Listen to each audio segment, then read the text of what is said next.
I could send you guys a copy if you want, later on down the line, if you so please. No, I don't want to read that propaganda. Okay. Oh, I also brought up the point that, well, I brought that up earlier. Basically, that people should be held accountable no matter what their position is, whether that be a leader or a citizen. Everybody is equal under the law, and anybody held above the law should be removed. And if you commit a crime while you were in office, you should never be able to run again. I like that because I feel like what's happening is people complain about crime in all shapes and sizes. And well, probably everybody does it. What they do is they then legalize said crime. So crime goes down, but the activity continues. So you can't, with people like drugs, I think all drugs are bad. Like you shouldn't, and like alcohol to an extent, you shouldn't, need something that alters who you are. Like people that excessively use those things are people that don't like themselves. So it's like instead of us legalizing, I'm not saying we should go into prohibition or anything, but legalizing these things is just creating a more dependent society that has avenues where they can then hide from themselves rather than bettering themselves, because like I feel like, again, Christian and I talk about this all the time. Self-betterment is like amazing. It's like, I don't want to say it's like a drug, that's really cliche, but it's like it feels so good to like learn something or to fix something that was bothering you about yourself. But what these people are doing is they're going off to some festival or something, doing drugs so they can forget about their lives, and then they're just like hiding from themselves. It's like, how long can you do that before you get really messed up, But yeah, and to that point, with drugs, but that's why this is an unpopular opinion, is that I firmly believe that death is the best deterrent. If you threaten somebody with death, they will not do that. And while that does sound tyrannical, I believe it works to some extent. A political person that you elect, if you commit treason, you will die. Well, that's the charge for treason anyway. It's just we haven't enforced it for years. That's my point, is that having consequences for your actions, in the sense that making it severe enough to where you will not do that again. Right. I remember as a kid, when I cursed or something, my parents would put hot sauce in my mouth, and I didn't curse anymore after that because it hurt so bad, Like, my point is that, especially for elected officials, having consequences, because like I said, with our society now, is that we just remove consequences and it's, free reign to do whatever you want, whenever you want, and it's your truth, so no one can really touch you. Well, I think reinstating harsh enough consequences that match the action of what you're committing is a good enough, solution to having these issues. Like, if you commit treason, you die. If you, having a severe enough, I guess, action for what you commit, the crimes you commit, and obviously that takes some working through and legislation to kind of match what consequences match what crimes. I mean, should you be shot for like smoking dope? Probably not. But probably not. But should you go to jail for like a really long time? I believe so. Like, well, yeah, think about that. People, I think it's funny, people actually don't know what Kamala Harris is all about. She used to be the like head prosecutor for California or something. Well, do either of you remember what she was before? Something like that. Yeah, something like that. But she used to send people to jail for a very, very, very long time. Literally try to get them the harshest sentence she could for things like marijuana use. And now that it's legal or whatever, people are like, well, those people shouldn't still be in jail. And it's like, for me personally, something is illegal, that means you shouldn't do it. So if you go to jail for something that was illegal, now just because it's legal, it doesn't, I don't care what the thing was, it was illegal when you did it. So you should stay in jail. And it, and then you look at like theft or I don't know what the proper term is, but now you can steal up to like $1,000 or $950 worth of stuff and basically get like a slap on the wrist. So why do you think people are like, literally my friend works at Safeway and he literally watches people all the time just walk out with stuff, and it's like you can't stop them. And so it's like nobody's, like you said, being kept accountable for what they're doing wrong. They're literally, all these things are going to skyrocket. Like you look at Oregon, $100 to do like $100 fine if you do like opioids Coke. and crap, yeah, or coke or whatever it is. And it's like, are you expecting that that's going to make people do it less, or do you just not care? Like what's the deal, so I totally agree. I think harsh penalties are important. And I think we should talk about the death penalty a little bit, like in depth if you want, like a little bit. Sure.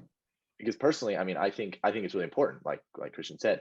What is more like what, felonies and misdemeanors and crap, those kind of keep people away from doing things, but not really. And like I believe in like rehabilitation and like, accidental manslaughter. Yeah, I don't think you should, electric chair or lethal injection or whatever. But I do think if you go and kill 20 people or you shoot up a school or something, I don't believe that you deserve to live. And if you do, I think you should go to jail for life without the possibility of parole, because I don't believe a person like that with that much lack of care for it's others, just pure evil at that right, point. you should not be allowed to be a citizen anymore. And maybe you shouldn't die, because that's just, to me, that's also like an easy way out.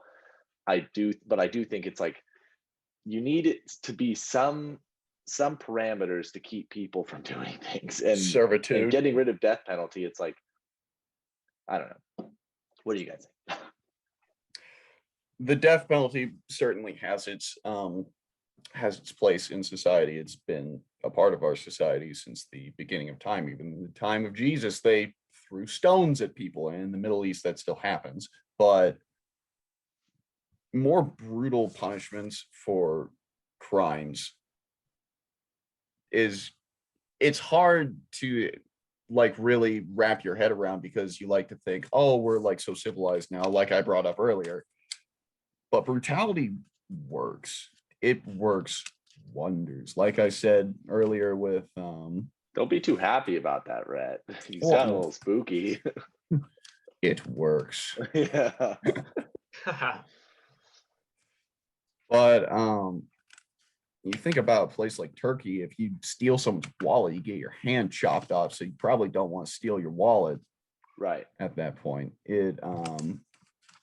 Brutality, it has its place. It's just the line that you're willing to go to, and the line that is acceptable for our modern Western society.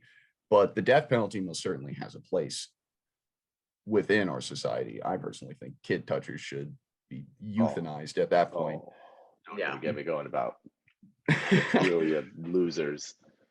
But no, actually, I think that's interesting, because I talk to people at Vanguard a lot. I won't use names, but where they say, as a Christian, I can't allow the death penalty. And maybe Christian, you could touch on that. But I feel like what you're doing is you're saying, okay, what is okay for something to happen to a person if they break the law? What if you make a penalty bad enough where people don't break the law? Or if they do, it's very, very seldom. I think that's part of the problem, is if you make something bad enough, people aren't going to do it at all. And then you're not going to have to use that consequence. Or if you do, it'll be very, very rare. Well, that also comes. No, go ahead. Sorry. No, go for it. Okay. I was just going to bring up, especially with our justice system, where it's innocent until proven guilty. Like, you have some people out there who are innocent of their crimes. So it's about thinking okay, do we still go through with the punishment for this person, even though he might not be guilty? Granted, you could go in for what's called a retrial or something like that after things go down, appellate court or whatever. Yeah, but it's just about figuring out at what point are you willing to actually do that. That's why I kind of put more emphasis on servitude, like manual labor, hard work, building roads and stuff. Building roads, just miserable work nobody wants to do. Have them do it because of the fact that they broke the law. Not the wall, the law. There you go. Have them do manual labor until their sentence is up. That way, basically, they don't get paid because of the fact that they're prisoners. They broke the law, and now they're serving their sentence. Manual labor has been a big component of prison time.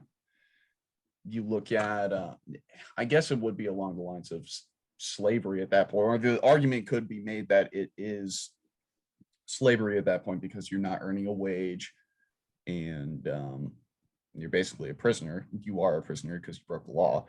But I feel like you're paying your debt in a different way, though. Yeah, exactly. I don't know, Rhett. I would say it's definitely not slavery because you chose to commit a crime. That's fair.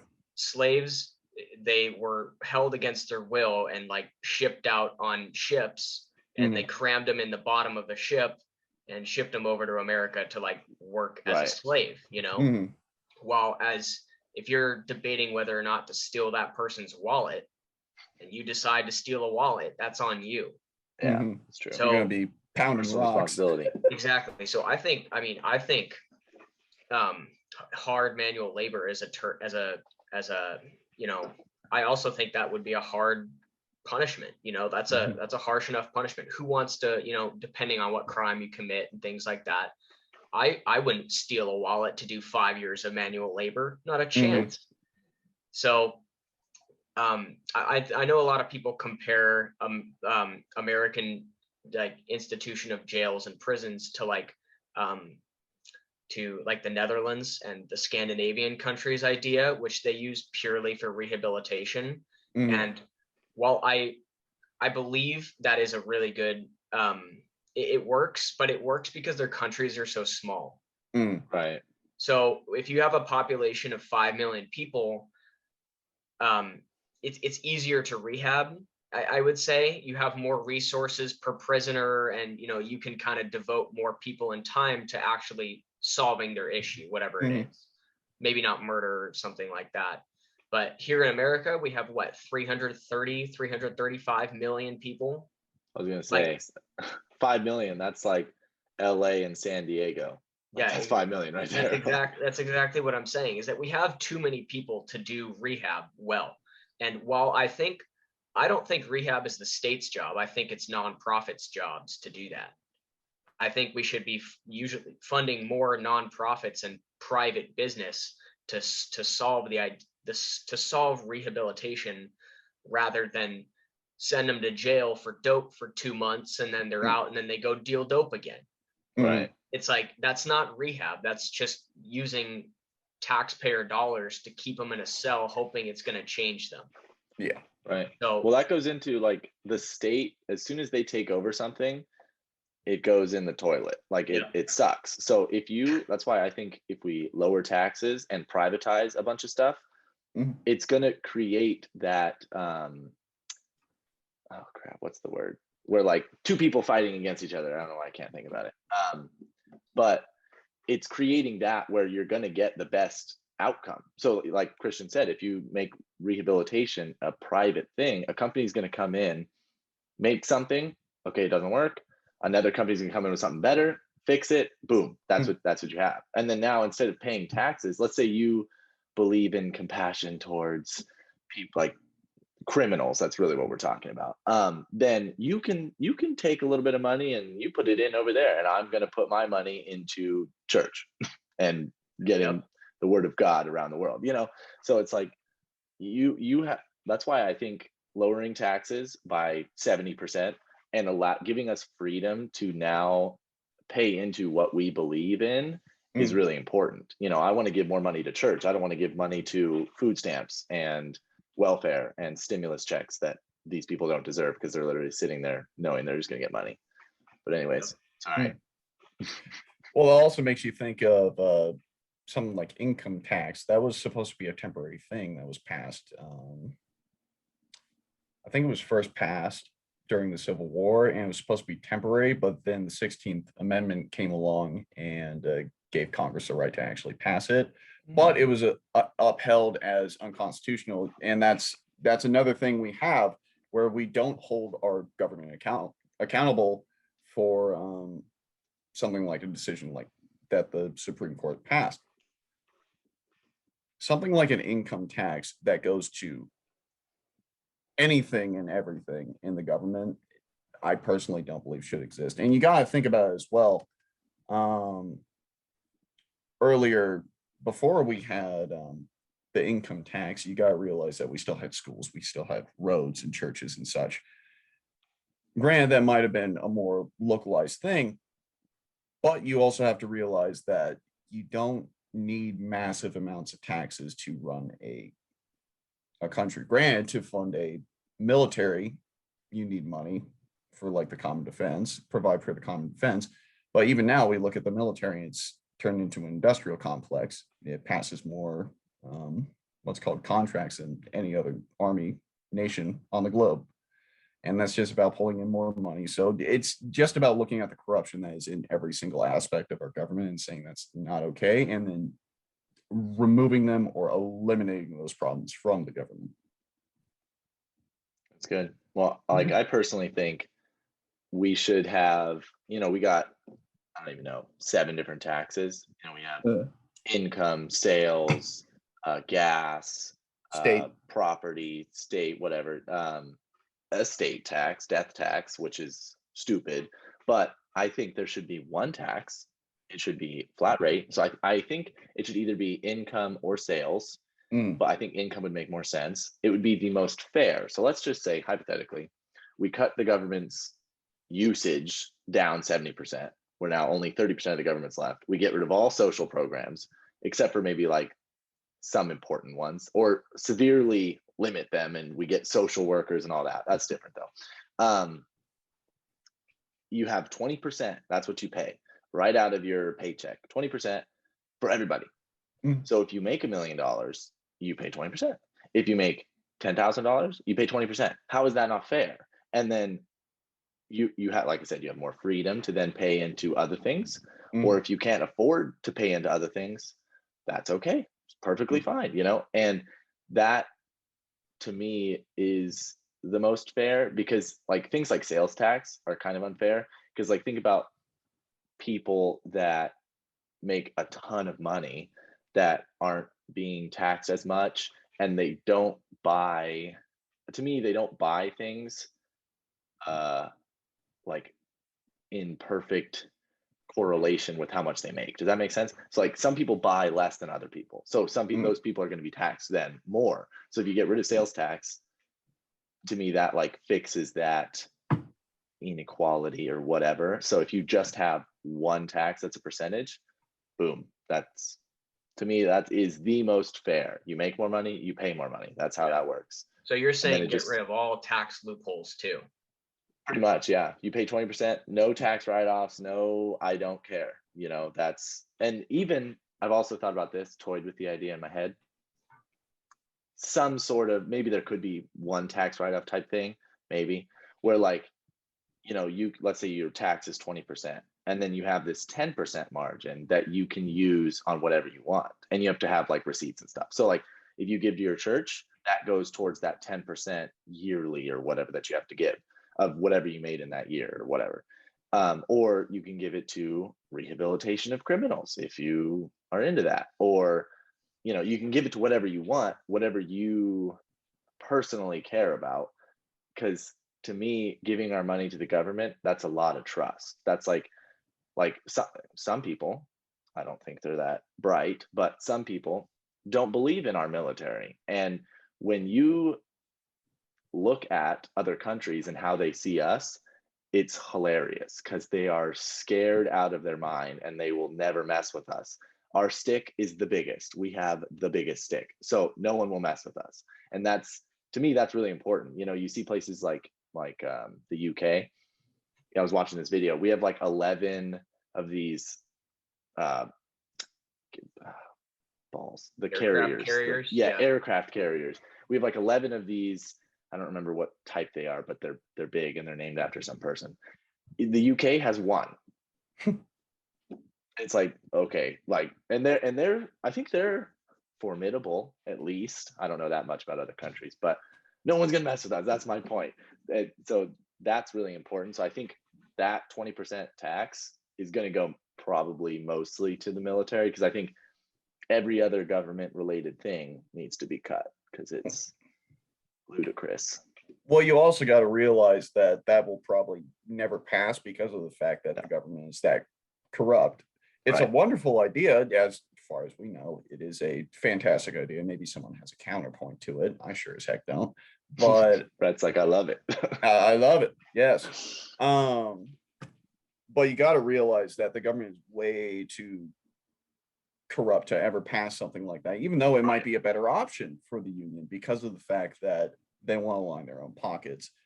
You look at Congress passing their own, basically increasing their own salaries because, oh, we're special, we're doing such a service. You look back at the 1800s, you look at someone like President Ulysses S. Grant, previous general.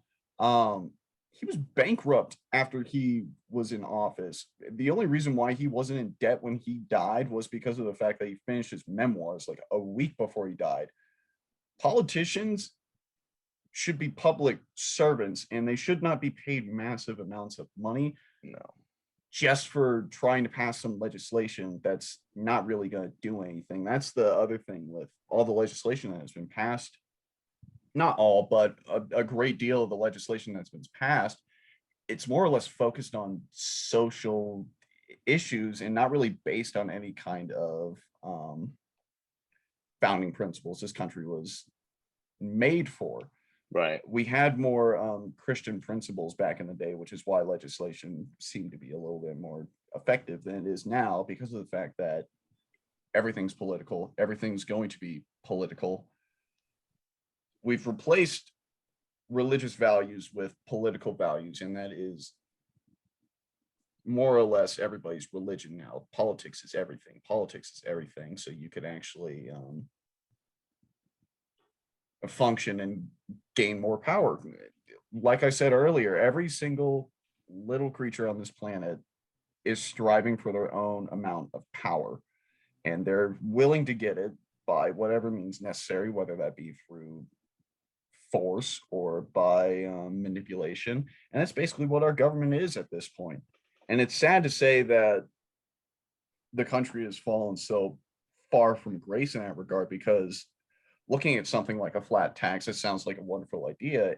And knowing that that would never pass in our Congress, it's ridiculous, because that goes against the exact reason the Congress was founded, and that was to create a more perfect union. That's the entire reason why this nation was built, to make the best society we possibly could, right, with the most freedoms. But to think that we don't have that anymore is just, it's depressing to say the least. And it's just about trying to figure out how you're going to remove such corruption from our nation so we could get back to a time when it wasn't as corrupt as it is now. We'll always have corruption. It's just about the level of corruption that we will have in our government. It's just, it's difficult to say the least, because of the fact that legal avenues have basically failed. Civil affairs have failed. Entire cities are being burned to the ground by mobs and pestilence and all this other stuff. It's sad to say that we're kind of running out of options. You have half the states now, like Florida, Texas, Tennessee, Ohio, all these places literally just not even paying attention to the federal government anymore. And that's wonderful, at least for me. That is a fantastic thing. And that's why I'm so glad that states have so much power, because of the fact that if a government does become tyrannical, the state should not listen to them. Right. And I'm hoping that in the future it is something like a peaceful divorce. That's something that people have been talking about, with regards to how factional lines have kind of infected every single aspect of our nation. And it's basically going to come down to who's going to listen to the federal government and who's not going to listen to the federal government. And that could end up with secession at some point, to the fact where it would be states who uphold federal law or those who pay attention to the Constitution. It could be war. I hope it's not war. Really hope it's not war, but it's looking more and more like that every single day. And I keep finding correlations to tyrannical takeovers as time goes along, because of the fact that everybody's in these hard times and they're just looking for an answer and a way out, and they're willing to get that no matter what, and they're giving up all these freedoms, they're giving up all their rights so that they could have a little bit of security and they could just be happy. That is it's just a little thought I wanted to throw out there. But looking to the future and seeing what is going to happen with us, because we're the next generation. The weakest generation is going to have to take over here pretty quick.